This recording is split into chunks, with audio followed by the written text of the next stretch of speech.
Hello everyone. Before we get started, don't forget to hit the like button, subscribe to the channel, and drop a comment letting me know where you're tuning in from and what time it is for you. That way, YouTube knows to keep sharing more stories like this with you. Now, let's jump in. I worked at a mental hospital for about 5 years, and during that time, I saw a lot of things that most people wouldn't believe unless they saw them with their own eyes. The job was demanding, both physically and emotionally. It wasn't just about managing medications or keeping track of patients. It was about trying to hold yourself together in a place where reality often felt fragile. People think working in a mental hospital is all about danger and chaos, but most days were routine. You got used to the sounds, the buzz of fluorescent lights, the low murmur of patients talking to themselves, the distant clatter of metal trays. But some days stood out. Some days left marks that never faded. It was a Tuesday morning when it happened. I remember because Tuesday was always the day our new shipment of medical supplies came in, and I was busy signing off on the inventory. The hospital itself was old, the kind of building that had been standing long before I was born. The paint was chipped in most places, the walls a faded yellow that had once been white. The hallways were long and narrow, with floors that reflected the overhead lights just enough to make you squint. You could always hear echoes in that building. Your footsteps, someone's laughter, the rolling wheels of a cart disappearing around a corner. Even when it was quiet, it didn't feel peaceful.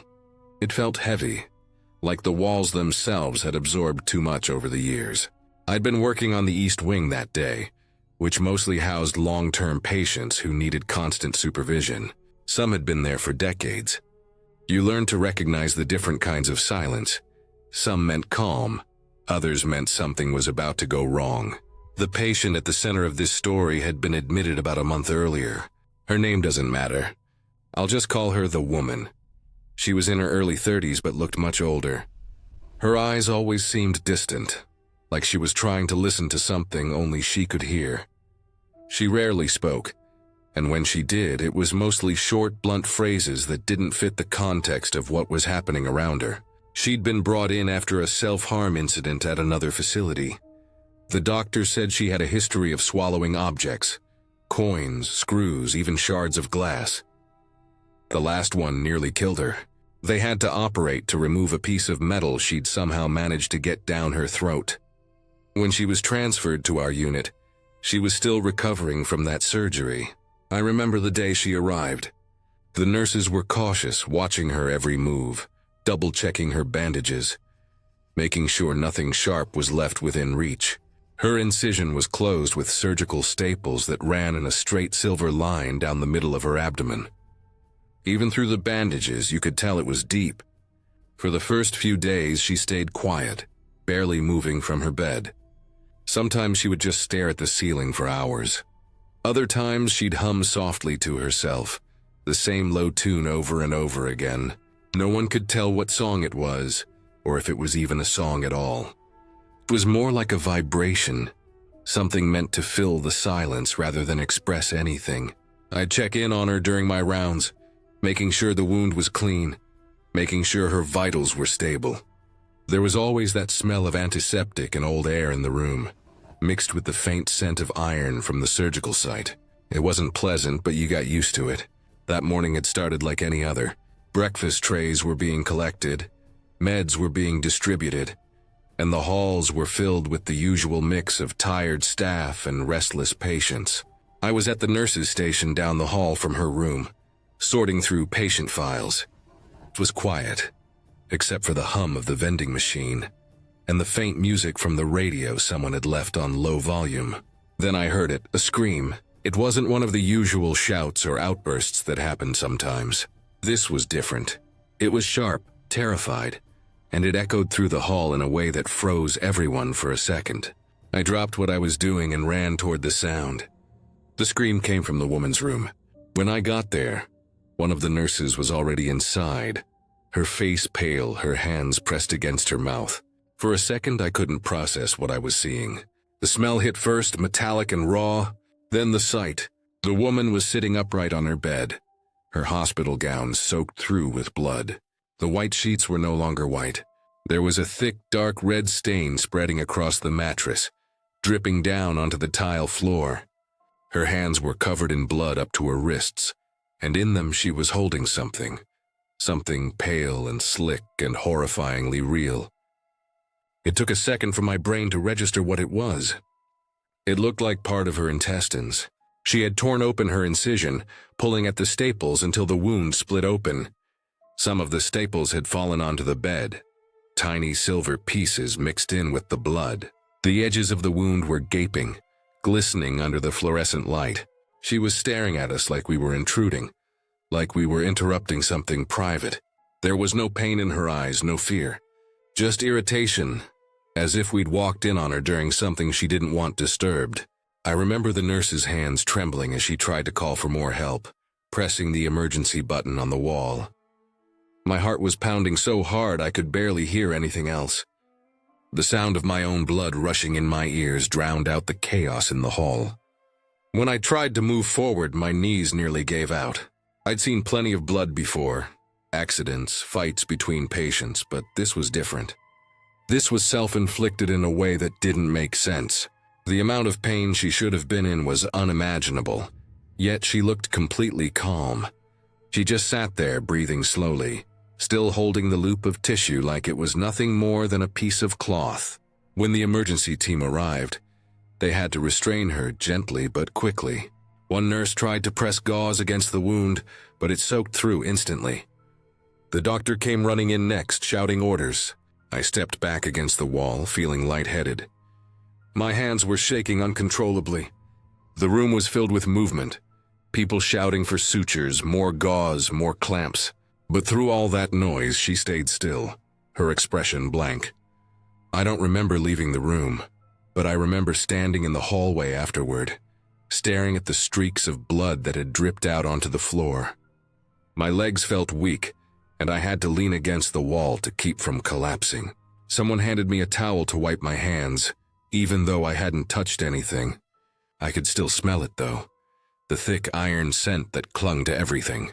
The nurse who had screamed was sitting in a chair at the nurse's station, crying silently, her face pale as chalk. They took the woman back into surgery right away. I didn't follow. I couldn't. I just sat there in the break room trying to steady my breathing.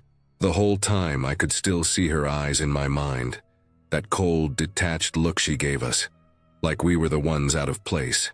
I kept thinking about how calm she was, how quiet. It didn't seem human.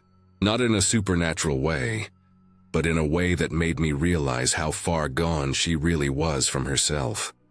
It was like she had completely separated from her own body, like pain and fear no longer existed in the same way for her. After the surgery, they said she survived. Barely. They moved her to a higher security ward and assigned her constant one-on-one observation. I never saw her again. The doctors said she was stable, but no one really believed that meant she was okay. I heard later that she had to be restrained most of the time, not because she was violent toward others, but because she couldn't stop hurting herself. She'd found ways to use even the smallest things against her own body. Fingernails, teeth, anything. For the next few weeks, I couldn't sleep properly. Every time I closed my eyes, I saw her sitting there with that expression. I'd wake up in a sweat, my heart pounding like I was back in that room. Even small things started to get to me.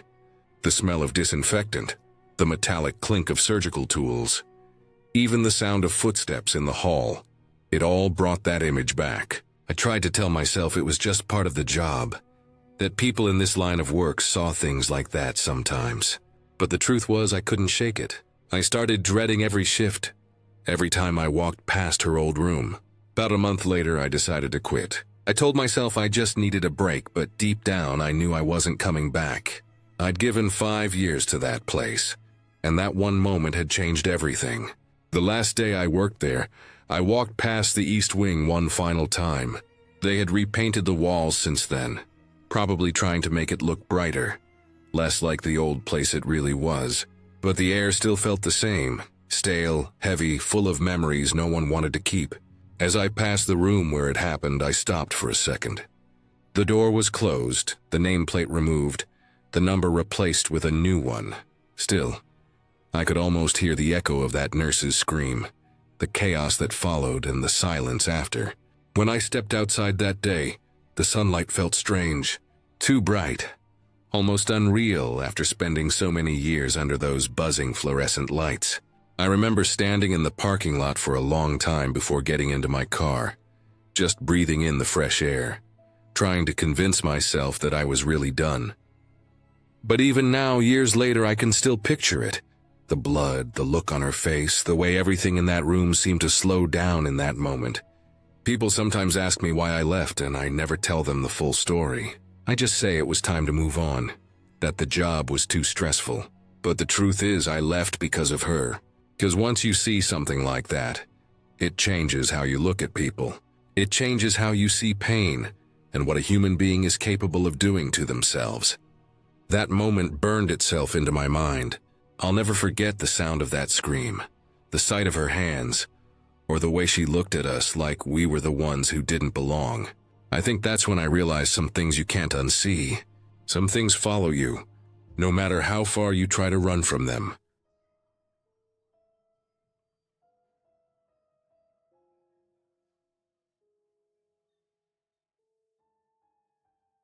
I've worked in pediatric mental health for a few years now, and I've seen some dark things. Kids who've gone through horrors no one should endure, and others who carry something inside them that feels darker than trauma, something hollow and cold that doesn't look back when you look into their eyes. But there was one case that still stays with me, one that made me rethink everything I believed about empathy, treatment, and safety. I'll never forget that kid. He was 11 when I first met him. Small, thin, pale skin, dark hair always messy like he'd been running through wind. He didn't talk much, which wasn't unusual. What stood out wasn't his silence, but how deliberate it felt. He didn't seem shy or scared. He just didn't care to talk. He watched everyone the way a person watches animals at the zoo. Curious, detached, as if we were the ones trapped behind glass. When his file first landed on my desk, I didn't think much of it beyond the usual concern. The note said he'd been brought in for escalating violent behavior toward neighborhood animals. That phrase had become too familiar over the years, but when I started reading the full report, I stopped midway through and had to set it down. He'd been skinning cats. Not once or twice, not some isolated act of cruelty. Dozens of times over months. He impaled one on a fence post in the park near his home. He'd crush glass and mix it with food he left for dogs. He told another kid he wanted to see what animals looked like from the inside. His drawings were filled with red crayon figures, some human, some not, most torn apart or missing pieces. Usually, when you see something like that, you expect to find some kind of history behind it. Abuse, neglect, severe trauma. But his home life was normal. At least that's how it appeared on paper. 2 parents, middle-class family, small suburban home, nothing remarkable. His mom worked in education, his dad in sales. No reports of domestic violence, no drugs, no past hospitalizations. Just a family who, from the outside, looked completely ordinary. They didn't bring him in after he started with the animals. They only came after the night with the knife. According to the incident report, they'd been asleep when they felt the mattress move. The father opened his eyes just as the blade came down, hard enough to pierce through the bed between them. The boy was standing there, gripping the handle with both hands. No screaming, no expression, no panic, just looking down at the cut in the mattress. When the father scrambled away and asked him why, he said he wanted to see if their insides were like the cat's. They called the police that night. He didn't resist. He didn't cry. He just sat on the couch until they arrived. The same way a kid might wait to be told it's time for school. When he came to us, I was part of the intake team. We were short-staffed, so I got assigned to him for the first evaluation. I remember the first session vividly. The small therapy room, the smell of disinfectant mixed with that faint odor of crayons and markers from the art therapy supplies. He sat perfectly still in the chair across from me. No fidgeting, no eye contact. I could hear the ticking of the clock on the wall louder than our breathing. He never smiled, not once. There was a pattern to how he behaved. He didn't like being touched or spoken to too suddenly. He didn't respond to praise or punishment. He didn't seem to have any concept of consequence. If you asked him why he did something, he'd stare at you like he didn't understand the question. Not because he couldn't comprehend it, but because he didn't think it mattered. When I observed his interactions during group therapy, he didn't connect with other kids either. He would sit among them, quiet, sometimes tracing circles on the table with his finger. Once during an art activity, he drew a family of 4. Each figure was missing their faces. When I asked him what they were doing, he said, "Sleeping." That was the only thing he said for the entire session. The staff began noticing small things missing around the unit. A paperclip here, a spoon there. Then one of the orderlies found a dead bird near the back fence during a morning round. The wings were spread neatly apart, almost posed. The skin peeled from its chest like it had been dissected. After that, the missing objects made more sense. We started conducting daily searches of his room. Every time we searched, we found something. Nothing large or dangerous. Bits of plastic, string, nails pried from the bottom of furniture. Once a piece of mirror hidden in a sock. He'd never react when we found them. Just watch. No resistance, no apology. Like it was all a quiet game we hadn't realized we were playing. His parents visited once a week. The father always looked exhausted, his eyes bloodshot, hands trembling slightly. The mother looked more confused than afraid, like she couldn't reconcile the boy she raised with what he'd become. They'd bring him snacks and talk softly, trying to get through to him. He never touched the snacks. He never answered them. He'd just stare at them the whole time. Not with anger, not with love, just empty recognition. I've seen that look before in trauma survivors, but in him it felt colder. Like there was no pain behind it, no sadness, no anything. Just awareness without feeling. A few weeks in, we started him on a behavioral program. Structured schedule, limited stimuli, constant supervision. He followed it flawlessly. Too flawlessly. He'd complete tasks mechanically. Every motion precise and controlled, like he was copying what he'd seen others do. But there was never any engagement, no signs of learning, no emotional connection to what he was doing. It was like he was acting out what he thought a normal person should look like. One night, about a month into his stay, I was working the late shift. It was quiet. Just the hum of the air system and the occasional sound of staff talking down the hall. Around 2 a.m., the nurse at the desk called me over. The security cameras were motion-triggered, and one had gone off in the kid's sleeping area. She showed me the monitor. He was standing beside another kid's bed, perfectly still, just looking down at him. He wasn't touching anything, just staring. We went in immediately. When I reached the doorway, he turned his head toward me so slowly it barely looked real. His expression didn't change. He didn't move until we told him to step back, and even then he did it in silence. The boy in the bed woke up crying. He said he'd felt someone breathing next to his face. We moved him into a single room after that. No shared spaces at night. 2 days later, during art therapy, he used a pencil sharpener blade to cut a deep line across his own forearm. It wasn't a suicide attempt. It was deliberate, controlled, not too deep, just enough to make himself bleed. He smeared the blood on a piece of paper and folded it. When the therapist took it, he said nothing. They brought it to me later. Inside the paper, written in pencil, was a single sentence. "It's warmer when it's inside." We placed him on suicide watch, though none of us believed he wanted to die. It was as if he wanted to understand pain, or maybe to test what pain was. The doctors kept discussing potential diagnoses: conduct disorder, antisocial traits, early onset psychopathy. But none of it captured what it felt like to be around him. It wasn't just that he lacked empathy, it was that he lacked everything. No remorse, no joy, no fear, nothing. Just a steady, unnerving presence that seemed to absorb the room. There were times when I caught him staring through the window in his room, looking at the parking lot outside. It was always the same blank gaze, but his eyes moved slowly, like he was studying something invisible to everyone else. I used to wonder what he thought about during those moments. Maybe nothing at all. His parents eventually stopped visiting. I couldn't blame them. The last time they came, his father broke down in tears halfway through, and the boy just watched. No reaction, no attempt to comfort. Just watched. After that, they never came back. Weeks turned into months. His behavior stabilized. Not because he got better, but because he learned the routines so well that nothing disrupted him anymore. The staff started letting their guard down slightly, until one morning, when one of the orderlies found something in the ventilation grate behind his bed. Inside was a collection of small objects, broken pencil pieces, bits of foil, and to our horror, what looked like a dead mouse, skinned. It must have come in through the ducts or from outside somehow. He'd caught it and kept it there. We asked him how long it had been there. He said nothing. After that discovery, he was moved to a higher security wing. I saw him one last time a few months later when I was filling in for another unit. He was sitting at a table alone, building something out of paper and tape. It looked like a house, but without windows or doors, just walls. When I passed by, he glanced up, and for a moment, there was a faint trace of a smile. Not a warm one, not even human really. Just a small twist of his mouth that felt like acknowledgement or recognition.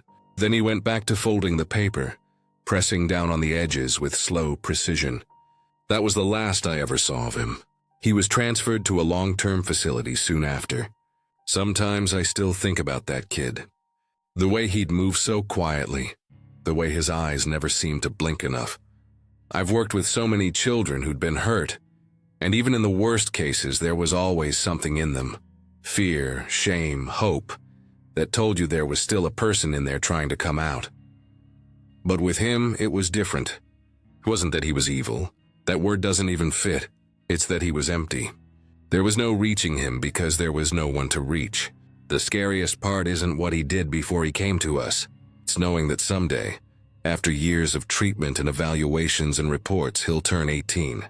He'll be released into the world, maybe with new medication, new therapy notes, a new name. He'll walk into some neighborhood, maybe work a quiet job, maybe live in a small apartment. And somewhere someone will think he's just a quiet, strange man who keeps to himself.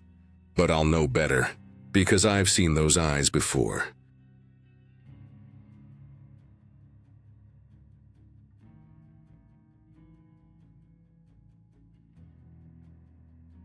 I was in my late 20s when I started working as a behavioral health technician at a pediatric inpatient treatment center. It wasn't the kind of job most people wanted. You had to be patient, calm, and detached enough to not let the things you saw every day eat you alive. Most of the kids there had been through more pain and chaos in a few years than most adults face in a lifetime. Some came from broken homes, some from violent ones, and some were simply born with something in their minds that never worked the way it should. I thought I had seen everything. Kids who harmed themselves, who stopped speaking, who hurt others without a trace of emotion. But nothing quite prepared me for the little girl they brought in one gray Tuesday morning.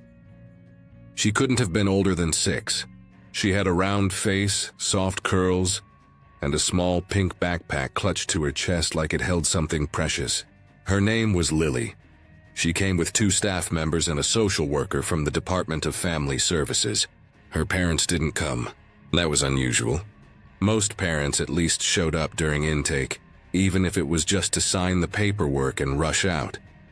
But Lily's file explained everything in simple clinical terms that didn't come close to showing how heavy the truth behind them was. She had tried to smother her newborn baby brother.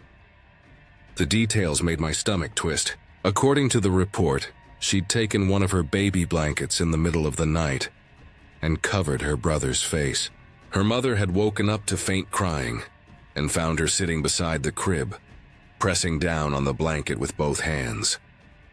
When they pulled her away, she didn't cry or scream. She only said she wanted him to die because her parents liked him too much. I'd seen dark things written in intake notes before, but reading that while watching her sit quietly in the waiting area was surreal. She didn't look like a child capable of that kind of thought. Her legs dangled off the chair, barely touching the floor. She was humming softly to herself and hugging her backpack. Every so often she'd glance at me and give me this innocent, almost shy smile. When it came time to escort her to her room, I took her small hand. It was warm, her fingers wrapped tightly around mine. She followed me without question, without fear, We walked down the long hallway that led to the children's wing. It was painted with bright murals, cartoon animals, balloons, happy suns. But under the fluorescent lights, it all looked artificial, like we were pretending that this place was full of joy instead of brokenness.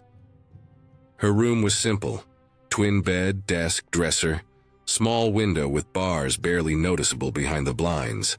She placed her backpack on the bed and sat beside it, looking around like she was in a hotel. I stood near the door and filled out the room assignment log, writing her name next to the empty slot. She just stared at me quietly until I finished, her eyes following the pen in my hand like she was memorizing the movement. The first few hours with a new patient usually told me a lot. Some kids cried the moment their parents left. Others lashed out, kicking and screaming until we restrained them. Lily did neither. She stayed quiet, polite, even helpful. She asked for crayons, drew neat pictures of houses and trees, and thanked the staff when we brought her meals. But there was something off about her politeness. It was too practiced, too measured, like she was performing rather than feeling. During her first full day, she followed me everywhere.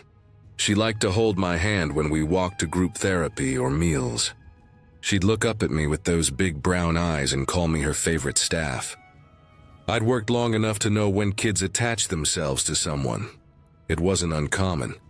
Many of them were desperate for affection, especially after being removed from their homes. But with Lily, it didn't feel like affection. It felt like fixation. She'd draw pictures for me, sometimes of us holding hands, sometimes of her with her parents and baby brother. The first few were sweet, but one afternoon while organizing her art folder, I noticed one that froze me in place. It was her family again, but this time the baby was crossed out with thick, heavy scribbles, and above it, she had written "me only." I didn't say anything to her about it. I just noted it in her file and reported it to the psychiatrist. Still, something about that drawing stuck with me. Every day after that, I started noticing small changes in her. She'd be all smiles and warmth one minute, helping other kids, asking me about my favorite color, and then suddenly turn cold. Her eyes would harden, and she'd stare at one of the younger kids for too long. Once I caught her watching a toddler-aged patient who was visiting for day treatment. She wasn't smiling or talking, just watching, still and silent, her head tilted slightly like she was studying him. Later that day, I found her sitting alone in her room.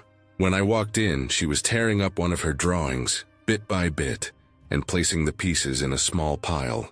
She didn't say why. I left her alone after checking that she wasn't upset or agitated. Sometimes quiet was better than trying to force a child to talk. The next morning, I got the email that the hospital psychiatrist wanted to discharge her. She'd been there for only 4 days.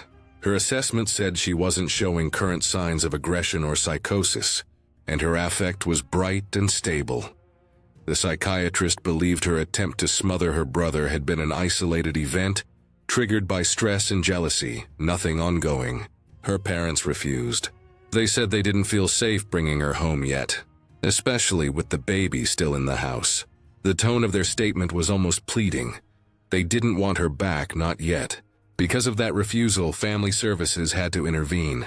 For now, Lily was the state's problem. The following days were tense. The staff tried to keep things normal. Group art therapy, structured playtime, daily check-ins. But everyone knew what was happening behind the scenes. We were all waiting for the system to decide where she'd go. Lily didn't seem to care. She still smiled, still drew, still clung to me when she could. But I noticed something strange one evening. We were doing our nightly room checks, making sure all the kids were in bed and settled. When I reached Lily's room, she was awake.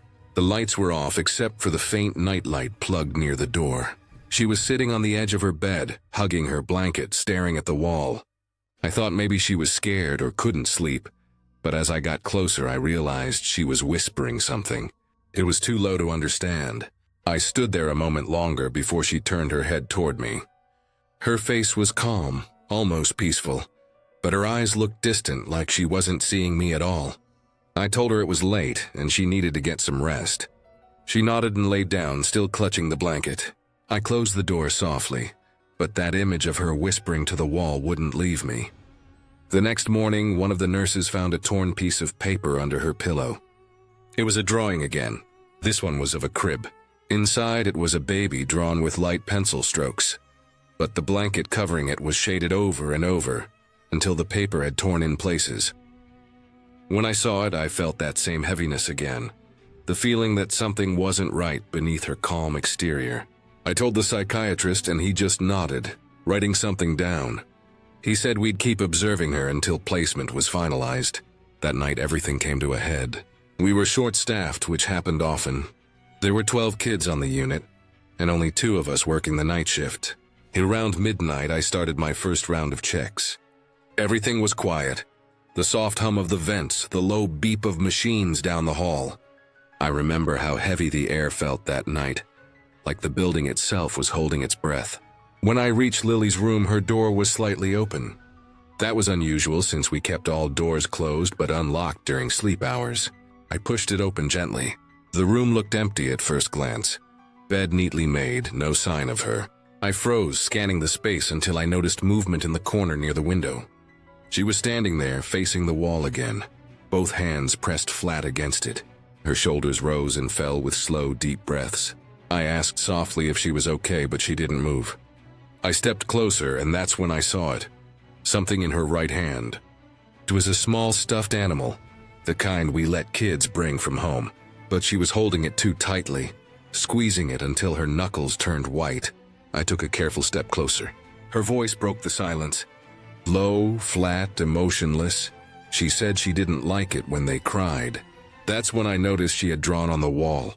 Dark crayon lines, messy and frantic. It was another crib. I reached for her slowly and took the toy from her hand. She didn't resist. She just looked up at me, eyes glassy, and said in a calm, almost curious tone that she'd only wanted quiet. We moved her to the observation room after that. She didn't fight or cry. She laid down on the cot and fell asleep as if nothing had happened. I sat in the hallway for an hour afterward, just staring at the door, trying to make sense of it. The psychiatrist came in early the next morning and spoke with family services. They decided she needed a longer-term facility, one specialized in childhood aggression and emotional detachment. Within a week, she was transferred out. The room she'd stayed in was cleaned and reassigned, but I noticed no one wanted to use it for a while. Even after the walls were repainted, you could still see faint marks where the crayon had pressed too hard. I stayed at that job for another year. I saw dozens of kids come and go, each with their own story, their own tragedy. But Lily stayed in the back of my mind. Sometimes I'd see a little girl in public, maybe holding her mother's hand at a grocery store or sitting in a waiting room, and I'd think of her.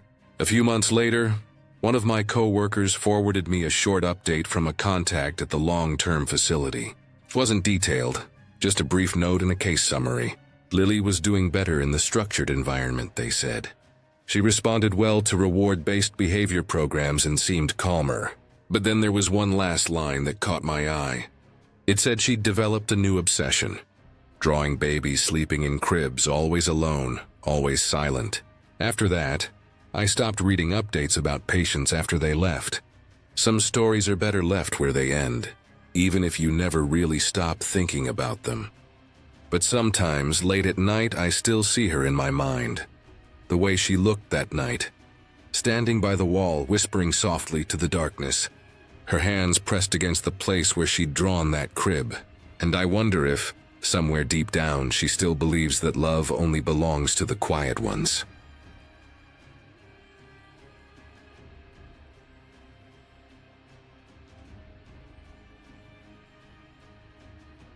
I worked overnight security in the 90s at a psychiatric center that handled everything from regular therapy patients to the criminally insane awaiting trial. It was a strange place, sitting somewhere between a hospital and a prison. The building was a mix of old and new construction, sterile white walls in some wings, cracked beige paint and buzzing fluorescent lights in others. At night it always felt off, like the building itself didn't sleep. The halls would hum with the sound of air vents, soft echoes from distant footsteps, and sometimes the muffled cries or laughter of someone who'd woken up in the middle of their breakdown. I worked there for years and I saw more than I ever wanted to see. Some nights were calm, Others made you feel like you were standing at the edge of something dangerous, something unpredictable. The main lobby where I usually sat during night shifts was a large open area, with glass doors at the front, and a long reception desk facing them. Behind the desk, there were two sets of double doors. One led to the patient units, the other to the more secure section that housed those brought in by the police or ordered in by a court. The air always smelled faintly of disinfectant and metal, like blood that had been cleaned but never really left. The floors were polished tile that echoed every footstep, and the lights were bright enough to make your eyes ache after a few hours. Most nights we got walk-ins. People in crisis, people high out of their minds, people who just didn't know where else to go. They'd come through the glass doors at 2 or 3 in the morning, crying, shaking, sometimes bleeding. The rule was simple: never assume anything. We had panic buttons under the desk, cameras watching every angle, and a small team of security staff ready to step in if things went bad. You learned quickly to read people's movements, their tone, the way they looked at you. Most were lost, scared, or broken. But a few were something else entirely. Unpredictable in a way that made your skin crawl. One night, it was just after midnight. I was manning the front desk, half tired, drinking bad coffee and flipping through incident reports from earlier in the week. The security cameras flickered across the monitors. Empty hallways, locked doors, the usual.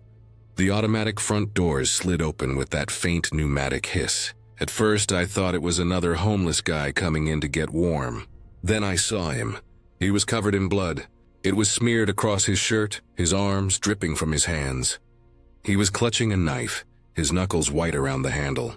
His eyes were wild, not angry, not desperate, but somewhere between. He screamed something that sounded like, "I want to kill myself," and the sound echoed through the lobby. For a split second, I froze. Then everything inside me switched to instinct. My supervisor, who was stationed behind the secondary glass barrier, immediately started pulling up his information on the computer. We had a database for repeat cases. Within seconds, he yelled that he found him. The guy had a long history. Violent tendencies toward staff, diagnosed with multiple disorders, known to carry weapons. He was HIV positive, had hepatitis C, and was considered high risk for self-harm and aggression. I remember my supervisor yelling, "Put him down!" meaning to subdue him safely before he hurt anyone else or himself. I grabbed the nearest chair and held it in front of me like a shield. The guy's eyes locked onto mine, and for a second I swear there was something like recognition in them, or maybe just the reflection of light off the knife. He started toward me, still yelling, the knife shaking in his hand. I backed up slowly, keeping the chair between us. Then he lunged. It all happened in a blur. He swung the knife, catching the edge of the chair, and I felt the vibration shoot up my arms. I pushed forward with everything I had, ramming the chair into his chest. He stumbled but didn't drop the knife. I hit him again, harder this time, until he went down. The sound of the chair hitting his body mixed with the metallic clang of the knife hitting the floor. Within seconds, other staff rushed in. Nurses, orderlies, 2 more security guards. Everyone pinned him down. Each person had a foot or knee pressing on a different part of him. His arms, legs, shoulders. He was still thrashing and screaming, but weaker now. Then one of the doctors came in with a syringe. The room went quiet after the injection, the guy going limp almost instantly. I stood there, breathing hard, still gripping the chair like it was a weapon. The floor was smeared with blood, some of it his, maybe some of it mine. A doctor came up close, eyes wide, asking if he'd touched me, if I'd been cut. I didn't know. I looked down at my hands, my arms, trying to see if any of the blood was from me. They rushed me to the exam room, cut off my uniform shirt, checked every inch. Nothing, just smears of blood that weren't mine. I remember sitting there afterward, shaking, trying to process it. The adrenaline took hours to fade. The smell of blood stuck in my nose the rest of the night. For weeks after, every time the automatic doors opened, I flinched. Incidents like that changed the way I looked at people. You could never tell what someone was going through when they walked in. Sometimes they were victims, sometimes threats, sometimes both. The nights blurred together after a while, each one carrying its own brand of unease. But the second incident, that one never left me. It started on a Saturday night. Weekends were always unpredictable. More people got brought in by police on Friday and Saturday nights than any other time. Drunk drivers, domestic cases, violent offenders, all kinds. I remember the sound of the doors opening again. This time followed by 2 uniformed police officers escorting a man between them. The guy was built, heavy shoulders, thick arms, tattoos up both sides of his neck, but his head was down and he didn't say a word. He had that quiet, dangerous calm about him that I'd learned to pay attention to. He didn't look high or drunk. He looked empty. I led them down the hallway to the secure observation room. The walls there were lined with reinforced padding, and there was only a single table bolted to the floor, with 2 metal chairs. The lighting was dimmer in that section, and you could feel the tension in the air. The officer and the man went inside, and I turned to go back with the other cop to gather information and check our system for his record. Everything felt routine at first, until my partner, who was watching the security monitors, suddenly stood up fast. His face went pale. He hit the alarm without saying a word and took off running down the hall.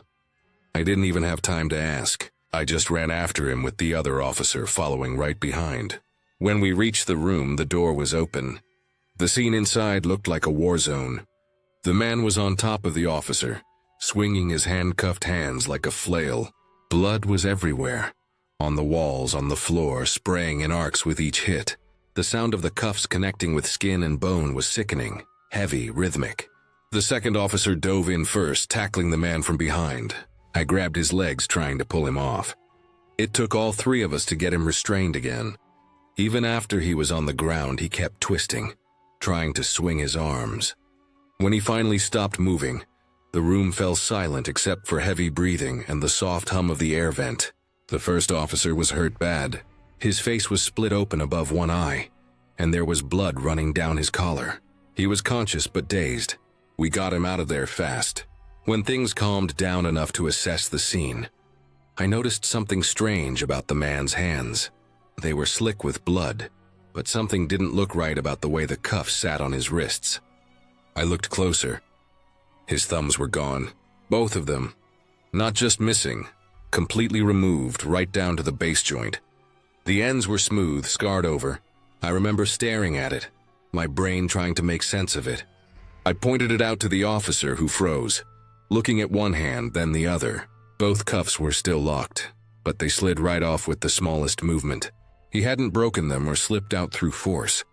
His hands just didn't have anything to stop the cuffs from sliding free. He could have taken them off any time. I felt a cold chill crawl up my spine when I realized it. He must have waited, sitting there quietly, head down, planning the exact moment to strike. He didn't yell, didn't taunt, didn't try to escape.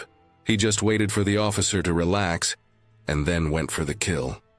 Later, we found out from the intake paperwork that he'd been arrested for assault and kidnapping. He'd mutilated himself years before, removing both thumbs to make it easier to escape handcuffs. I remember sitting in the staff room afterward, staring at my hands, flexing my own thumbs, thinking about the kind of life that leads someone to that kind of decision. What kind of mind does that take? What kind of world do you have to live in where removing parts of yourself makes sense? The blood took hours to clean from that room. I helped mop it up. It had splattered up the walls, pooled in the corners. The smell of metal and bleach mixed together until it became something you could almost taste. The officer was taken to the hospital. He survived, but barely. His partner stayed silent most of the night, sitting in the hallway with his hands shaking. No one said much after that. Everyone just moved slower, quieter. I stayed at that job for years after, but those 2 nights never left me. Every time someone new walked through those doors, screaming, crying, silent, I thought about the man with the knife and the one without thumbs. Both unpredictable, both broken in ways that can't be fixed by medicine or therapy. In that place, you learned that danger didn't always look like violence. Sometimes it looked calm, quiet, polite even. You could never really tell. After I left that job, I tried to forget about it. But certain things stay with you. The sound of the alarm, the weight of the chair in my hands, the hollow expression on that man's face as he waited for the right moment to attack. I've worked other jobs since then, safer ones, easier ones. But late at night, When everything is quiet and I hear a door creak or a faint hum from somewhere in the dark, I remember those halls. I remember the echo of my own footsteps, the sterile smell of bleach, and the way my heart used to race when those front doors opened. People think hospitals are safe, controlled places, but in those hours, behind those locked doors, safety was something we built minute by minute. There was always a chance that someone could walk in, bleeding, broken, or worse, and everything could change. And when I think back to those nights, I don't remember the faces clearly anymore. I just remember the feeling, the kind of silence that only exists right before something goes wrong.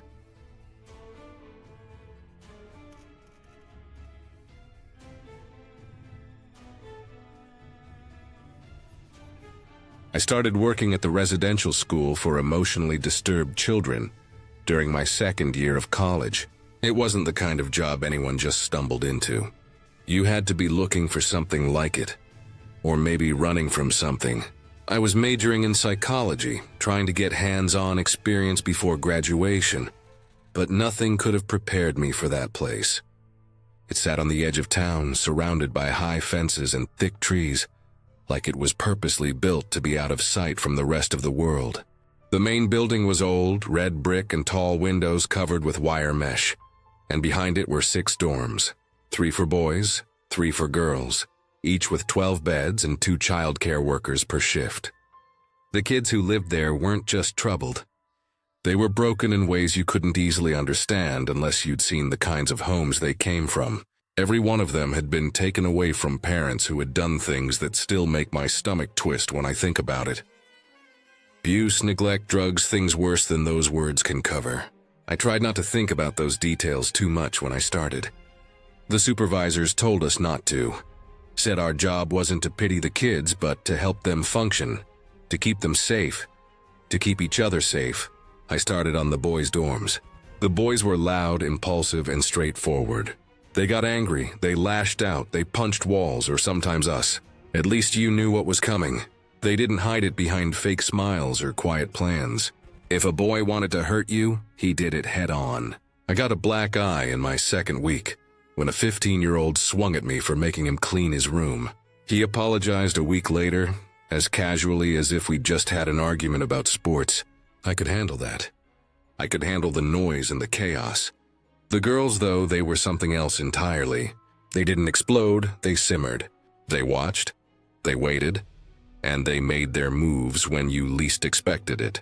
The girls' dorms were smaller and quieter, but the silence there never felt peaceful. It felt heavy, like something was always about to happen. One night I worked with a woman named Tracy. She'd been there longer than me, and the girls knew how to push her buttons. There was one girl, about 13, small with dark hair and eyes that never blinked long enough to give away what she was thinking. She hated Tracy. I never knew exactly why, but it was something personal, something that had started long before I got there.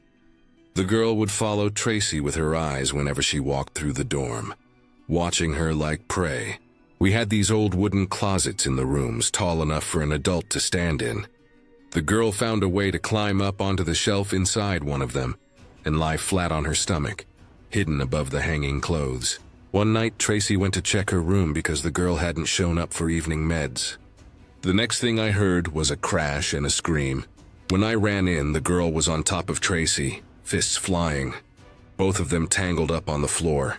It took both of us to get her off. Afterward, Tracy was shaking, not from pain, but from shock. That was when I realized how dangerous those girls could be. Not because of size or strength, but because they knew how to wait. Some nights were calm, though. We'd sit in the common room while the girls folded laundry or watched TV. I learned how to read their moods in small ways. How hard they folded a shirt. How long they stared at the floor. There were good days, too, where one of them would laugh or share a story about school, and for a second it felt like any other group of kids. But it never lasted. Something always set one of them off. One of the worst days I had there started at a laundromat. We took the girls in small groups so they could wash their clothes. Usually these trips were boring but uneventful. We had a system, 2 staff, a van, and a stack of quarters and detergent. But that day, One of the girls, a tiny 14-year-old who couldn't have weighed more than 90 pounds, decided to pick a fight with the world. It started with her tossing laundry detergent at another girl. Then she began shoving people, yelling, threatening to hurt anyone who came near her. My coworker and I tried to calm her, but there was no getting through. We had to restrain her before she hurt someone. Restraining a child is something you never really get used to. You're trained to do it safely, to hold them without causing harm, but it's never simple. People stare. They don't understand. That day was worse because we were in public. The girl fought like an animal, twisting and screaming. My coworker managed to get her down on the ground while I tried to get her arms pinned. You have to be careful not to let them hit their head or break a limb. Then it happened.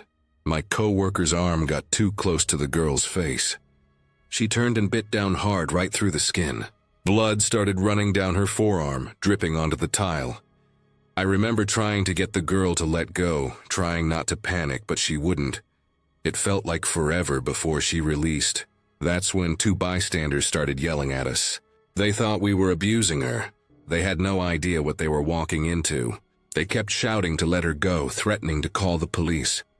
My heart was pounding, and I remember thinking how fast the situation could spiral if anyone called the cops. Before they understood what was happening, I tried to explain, my voice as steady as I could make it, showing them my coworker's arm and the blood. Once I mentioned the facility's name, their faces changed. They realized what we were dealing with and backed off. We finally got the girl under control, called the facility for help, and drove back in silence. My coworker went to the ER for the bite. I sat in the van afterward, hands still shaking, trying to breathe. That was the first time I really questioned if I was cut out for the job. But then I thought of the kids who didn't have anyone else, and I came back the next day. There were smaller moments that stayed with me too. Once, a substitute childcare worker decided to bring a butcher knife into the dorm because she wanted to cut a watermelon. I didn't even know she'd brought it until I heard the screaming. When I came running, one of the girls had the knife. She was holding it like she'd been waiting her whole life to use it. The substitute stood in front of her, hand out, like she could just talk her down. The girl didn't hesitate. She sliced straight across the woman's palm. The sound it made, like a quick wet tear, still sticks in my head. The girl ran outside with the knife, and by the time I followed, she was stabbing a moonwalk we'd set up for the kids that weekend. She was silent while she did it, just driving the blade into the plastic over and over. I called the supervisor, but by the time backup came, she'd smashed one of the windows and was pressing her wrist against the jagged edges, not deep enough to really hurt herself, but enough to make a point. We eventually talked her into dropping the knife. We had to put her in the quiet room, a padded space with nothing inside but a small mattress and a window for observation. When a kid went in there, they had to be checked every 15 minutes. Sometimes they'd scream for hours. Other times they'd just lie there staring at the ceiling. I'd sit outside the little window, clipboard in hand, and watch the seconds crawl by. My husband, back then just another staff member, worked on the boys' side. He told me about the time a kid hid a cup of pee behind the door in the quiet room. My husband walked the boy in, calm as ever, thinking it was going to be an easy situation. As soon as he turned to leave, the boy flung the cup right into his face. I didn't see it happen, but I remember the smell when he came over later to borrow spare clothes. We laughed about it later, but in that job, laughing was sometimes the only way to keep from breaking down. There were nights when all 6 dorms felt like they were pulsing with tension. It built slowly over days. Small fights, whispers, defiance, and then one night everything would snap. That's what happened during the riot. I still don't know how it started. One second it was a normal evening shift. The next alarms were going off. Glass was breaking and kids were running wild. 78 kids, 15 staff. Every hallway sounded like a war zone. The boys were smashing lights with broom handles. The girls were screaming, and we were just trying to contain the chaos. I remember one girl on my dorm smearing nail polish around her mouth, claiming she'd drunk it. I called the nurse, who told her she'd have to take Ipecac to vomit it out. The girl's bravado disappeared instantly. She confessed she hadn't swallowed anything, just poured it out and faked it. The nurse wasn't amused. I think she almost made the girl take it anyway, just to teach her a lesson. By the time the night shift arrived at 11, we were exhausted. It took both shifts to calm everyone down. Broken windows, trashed furniture, kids crying in corners. We didn't leave until 1 in the morning. I remember sitting on the curb outside, hands trembling from adrenaline, listening to the hum of the emergency lights. That night, as I was clocking out, I saw the man who would later become my husband. I didn't know him well back then, but we'd worked the same shift, survived the same chaos. There wasn't much to say. We were both drained, both covered in scratches and sweat, both just wanting to feel normal again. Sometimes surviving a night like that bonds people in ways nothing else can. Years later, when I think about that job, what stands out aren't just the fights or the blood or the fear. It's the quiet moments in between. The small victories, like when a kid actually finished their homework without throwing it across the room, or when one of the girls I'd had to restrain months earlier came up and handed me a drawing she'd made of me, and her standing side by side. Those moments were rare, but they mattered. The job was ugly, chaotic, and thankless, but it was real. Taught me how strong people can be when they don't have any choice but to be. It showed me what damage looks like up close, and what healing looks like when it starts small, almost invisible, like a wound closing a little more each day. I stayed at that school for years, long enough to see kids leave and new ones arrive, long enough to know the smell of every dorm and the sound of every door creaking at night. It wasn't a place you forgot once you left. Sometimes I still dream about it. The narrow halls, the quiet rooms, the flickering lights in the laundry area, the long nights that seem to last forever. Now, decades later, I look back and realize those were some of the hardest years of my life, but also the ones that shaped me most. That's where I met the man who stood beside me through every fight, every chaotic shift, every long night of trying to calm the storm in someone else's head. Our children grew up hearing bits and pieces about that place, though never the worst parts. They were good kids. We never had to restrain them, never had to lock them in a quiet room. Sometimes I think about those other kids, the ones who bit, screamed, ran, and broke everything around them. I wonder where they are now, if any of them found peace, if they remember any of us. That school was a strange, brutal world, but inside it were moments of truth most people never see. And maybe that's the scariest part, not the violence or the chaos, but how normal it started to feel after a while.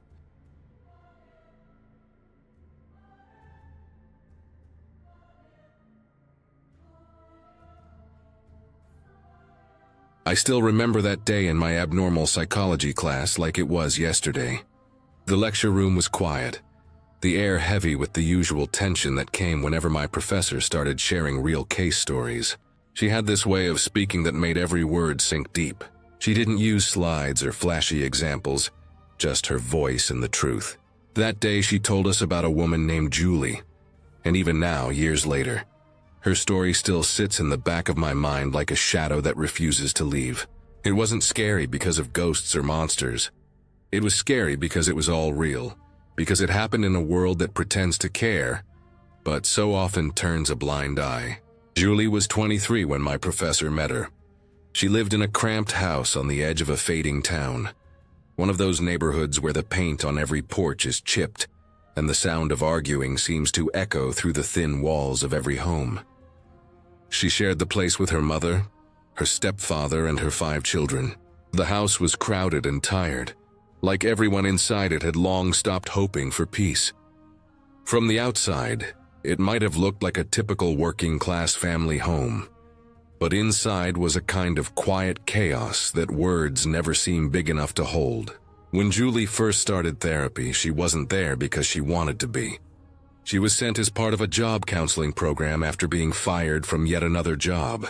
She had worked at a call center, one of those endless cubicle farms filled with cheap coffee and the hum of old computers, and she had been caught sleeping during her shift. The final straw was when her manager tried to wake her up, and she lashed out and hit him across the face. That had been her 8th firing out of 12 jobs. It wasn't that she didn't want to work. She just couldn't keep up. She was exhausted all the time, and no one seemed to understand why. My professor said Julie came in with her hair unbrushed, dark circles under her eyes, and this look that was both defiant and hollow at the same time. She wasn't mean. She was just used to people looking at her like she was trouble. She told my professor she was studying to become a CNA, trying to find something stable, but even that was slipping away. Her instructors kept warning her about falling asleep in class. It didn't make sense. How could someone that young be so constantly tired? Her background didn't make things easier. 4 of her 5 children weren't even in her custody. They were living with her mother because of a long, tangled history of drug abuse, drug trafficking, and check fraud that ran through her family like a curse. Julie herself had a probation officer, and unbelievably, 2 of her children did too, both for violent behavior. One of them had nearly strangled another kid at school. The family was always on the edge of something. A fight, an arrest, another call from a social worker. There was no sense of rest anywhere in her life. At home, the tension was constant. Julie and her mother fought almost every day. Screaming matches over money, childcare, chores, it was endless. But something strange stood out. Those fights never happened when her stepfather was around. When he was home, the house fell eerily quiet. Everyone moved around him carefully like they were walking on cracked glass, afraid to step too hard. Julie's mother denied there was ever any abuse in the house, but Julie remembered differently. She remembered too much. The truth didn't come out all at once. My professor said it started with small, disconnected things.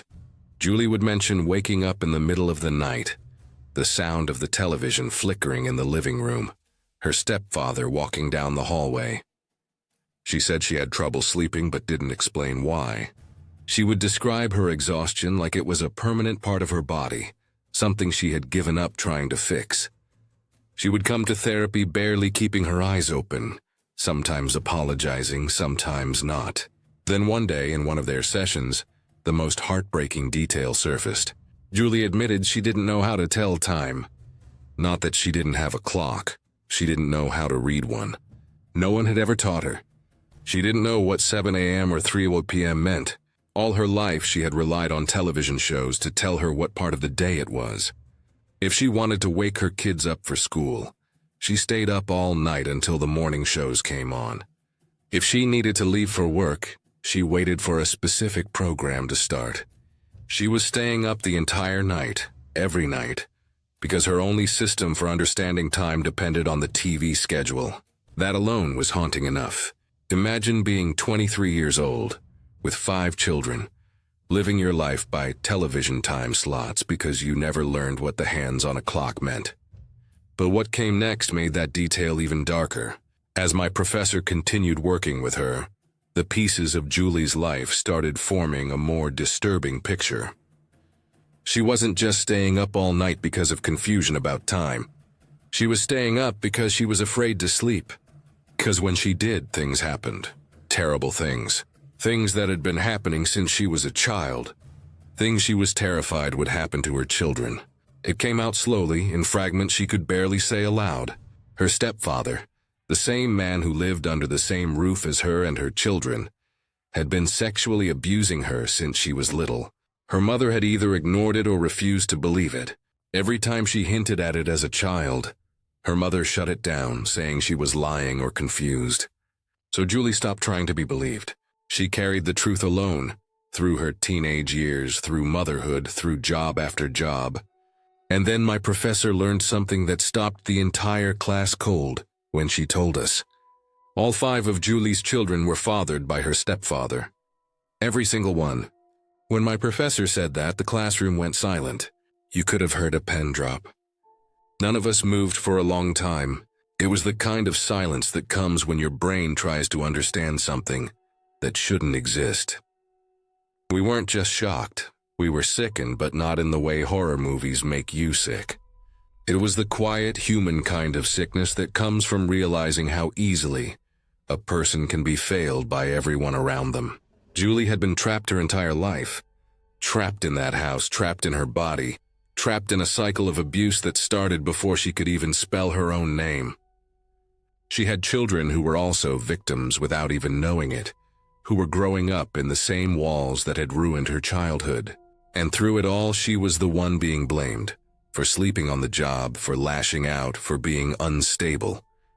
But there was another layer to it, one that made me realize how deep these scars go. My professor said that when Julie first started therapy, she was so conditioned to think everything was her fault that she kept apologizing for her exhaustion, for being late, for crying. She apologized even when describing the abuse, as if being hurt was something she should say sorry for. It was hard for her to even imagine that she deserved rest or safety. The diagnosis came later: borderline personality disorder. It fit her history, her instability, her intense emotional reactions, her fear of abandonment. But my professor said it wasn't the diagnosis that changed things. It was what came after. Once they had a name for what she was struggling with, they could finally start to untangle it. She was enrolled in a therapy program that focused on trauma and emotional regulation. She started learning how to identify what was happening in her mind instead of just surviving it. And little by little, things started changing. Julie began sleeping at night again. She started letting herself trust people, even a little.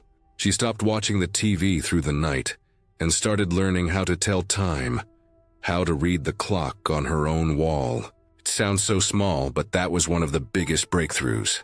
For the first time in her life, she didn't have to depend on a television program to tell her when morning came. She stayed in therapy. She kept showing up even when it was hard, even when her old habits tried to pull her back. She went back to school and kept studying. Eventually, she managed to get her certification. She worked through her probation, through court hearings, through the system that had failed her over and over again. And somehow, she managed to regain custody of all 5 of her children. My professor said she even met Julie's wife once, a quiet, kind woman who was patient with her, who seemed to understand how fragile healing can be. Julie became an artist too, painting mostly, landscapes and portraits. She said it helped her sleep. That's how she described it. Painting helped her sleep. When I think about Julie, what scares me most isn't what happened to her. It's how normal her story seemed at first. A young woman with too many responsibilities, a bad job record, trouble staying awake in class. It sounded like something you could overhear in a coffee shop or read in a case study without thinking twice. And yet, behind it all was a lifetime of horror no one had seen. That's what really unsettles me. How much of the world's pain is hidden behind stories that look ordinary from the outside. I've studied dozens of case histories since then, some violent, some tragic. But Julie's story is the one that still lingers. It's the one that reminds me that people can live through nightmares without ever leaving their own homes. That monsters don't have to be creatures in the dark. Sometimes, they sit at the dinner table pretending to be family. Sometimes they teach their victims to doubt their own memories, to think of survival as guilt. And still somehow people like Julie find a way to rebuild, to learn something as simple and as symbolic as how to tell time, to find morning again. Every time I think of her, I imagine that small, quiet house where she used to stay up all night with the television flickering blue light across her face, waiting for a show to tell her when it was morning. I imagine her now, asleep beside someone who finally makes her feel safe, her paintings drying quietly in another room. No more staying up all night. No more guessing at what time it is. No more waiting for a screen to tell her that the day has begun. The kind of fear Julie lived through wasn't the kind that fades when the lights come on. It was the kind that lives in the corners of ordinary life, in the silence between family members, in the moments when no one is watching. And that's what makes her story stay with me. Because the scariest part isn't what happened. It's that it could happen anywhere, to anyone, and no one might ever notice until it's far too late.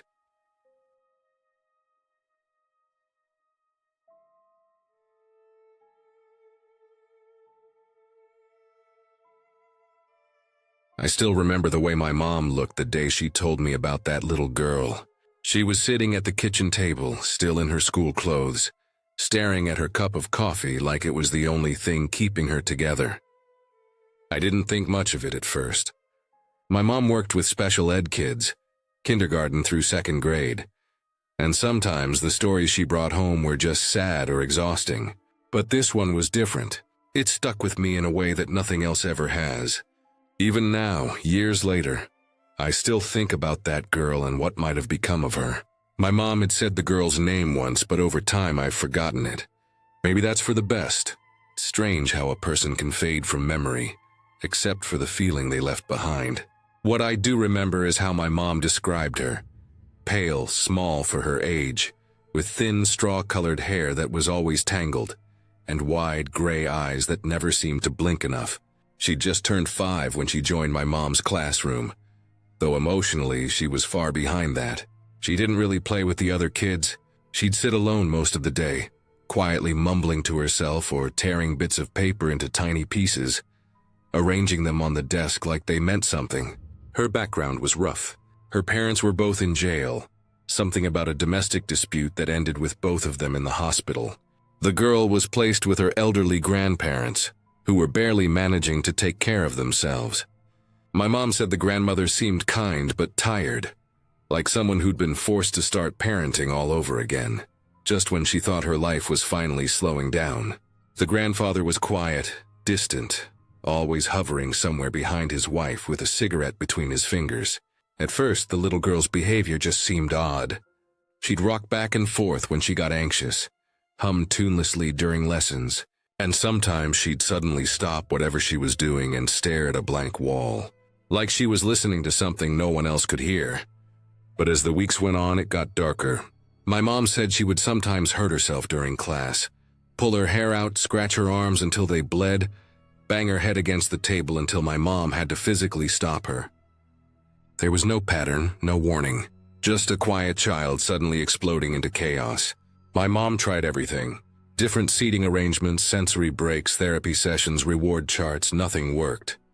The school psychologist said it was trauma, the kind that gets buried so deep, it starts leaking out in strange, disturbing ways. My mom had seen kids like that before, but never one who made her feel so uneasy. She said the girl's eyes were the worst part. They were just empty. Not sad, not angry, just blank, like she was looking through you instead of at you. It was around this time that the grandmother called my mom after school one day. My mom told me later that she could barely understand her at first. She was crying so hard. She said something had happened at home. The girl had been left alone in the living room, while the grandmother was in the kitchen. It was late afternoon and the sun was going down, the kind of dim light where the room takes on a strange stillness. When the grandmother walked in, she saw the television on, but it wasn't showing anything. Just that old static snow and the low hiss that fills the room when there's no signal. The girl was squatting in front of the TV, completely naked from the waist down, in the cat's litter box. The grandmother froze, realizing what she was seeing. The little girl had already gone to the bathroom in the litter, and now she was touching herself while staring at the static. The grandmother didn't scream or shout. She just stood there in shock, watching as the girl's small body trembled and moved. Her eyes locked on that screen full of white noise. My mom said the grandmother had no idea what to do. She eventually pulled the girl away, cleaned her up, and called my mom in tears. That night, my mom had to contact Child Protective Services. It wasn't just about what the girl had done. It was about what it might mean. Kids that young don't act like that on their own. It usually means they've seen something, experienced something, that they can't possibly understand. The state decided the girl needed to be evaluated and possibly placed in a more secure facility. My mom agreed. She didn't like it, but she said it was the only option left. The girl was too unpredictable, too disturbed, and the grandparents were too frail to handle her. It took a few days for the paperwork and the state visit to go through. My mom said those were the longest days of her life. The girl still came to school during that time, quiet as ever, sitting in the corner of the classroom. But there was something different about her, something more withdrawn, like she disappeared inside herself completely. The morning the state worker was supposed to come, my mom got a call at school before classes started. It was from the grandmother again. This time she was hysterical. The girl had set fire to the house. They never found out exactly how she did it, but the fire department said it started in the living room, near where the TV had been. The cat didn't survive. The grandparents barely got out, My mom said she remembered driving home that night and seeing the footage on the local news. Fire trucks, flashing lights, smoke pouring from the roof. A little girl sitting on the curb wrapped in a blanket, staring straight ahead while the world burned behind her. After that, the girl was taken into state custody. My mom never saw her again. She didn't even know where she was sent. The state doesn't give that kind of information out, not to teachers. She just disappeared into the system, one of those cases you never hear about again. But my mom never forgot her. For months after that, she had nightmares. She said she'd wake up in the middle of the night and swear she could hear the faint crackle of static coming from the living room, even though the TV was off. She started sleeping with a nightlight, something she hadn't done since I was little. It wasn't just the memory of what the girl had done. It was something deeper. My mom said she felt like that child had left a shadow behind, something that didn't go away even when she wasn't there. I think about her sometimes, more than I want to admit. That girl would be in her mid-20s now. Maybe she got the help she needed. Maybe she didn't. It's hard not to wonder where she ended up. Did she grow out of it? Did she ever live a normal life? Or did that darkness just follow her into adulthood, changing shape but never really leaving? When I picture her now, I don't see her as a child anymore. I see her as an adult, walking down some forgotten hallway of a state hospital. Hair longer now, but just as tangled. Eyes just as blank. Maybe she works somewhere quiet, where people don't ask too many questions. Or maybe she's still locked away, her world limited to concrete walls and fluorescent lights. But there's another part of me that wonders if she ever learned how to fake normal. Some people do. They learn the right words, the right smiles, the right tone of voice. They blend in. They disappear into society like smoke dissipating in the air. You pass them in grocery stores, at bus stops, in parking lots, and you'd never know what's underneath. I remember once my mom told me, long after she'd retired, that some kids don't ever really heal. They just get older. The damage stays buried under years of pretending. When she said that, I thought of that little girl and how early the rot must have started in her life. How the people who should have protected her probably destroyed her instead. Sometimes late at night I'll catch the TV flickering with static when I change channels too fast. It's nothing, just a blip, but it makes me uneasy every time. It's like that white noise carries a memory of its own. A reminder of what my mom saw in that report. What that grandmother saw in her living room. A child staring into chaos, finding comfort in the emptiness. If she's still out there, I wonder what she sees now when she looks at a screen full of static. Does she still feel something in it? A pull, a quiet hum calling her back to that place in her mind where everything started? Or did she finally forget like everyone else seems to have? I don't think my mom ever really got over it. Even years later, when she was close to retirement, she'd still bring up that girl sometimes. Usually after a long day, not in a dramatic way. Just a passing mention, like an old wound that still aches when the weather changes. She'd say something like, "I hope she's okay," and then fall silent for a long time. I think she knew deep down that the odds weren't good. Kids like that rarely get happy endings. There's a certain weight that comes with remembering something like that. It's not just the story. It's the feeling that maybe some people are born into something they can never escape. That little girl didn't have a chance. By the time anyone noticed how broken she was, the damage had already been done. Whenever I drive past the part of town where my mom used to teach, I still get this uneasy feeling. Like there's something lingering there. Something that doesn't belong to any one person, but to all the forgotten ones who pass through and never get better. The kind of kids whose stories end quietly, without anyone noticing. I think about how old she'd be now. 24? 25? Maybe older. Somewhere out there, that little girl grew up.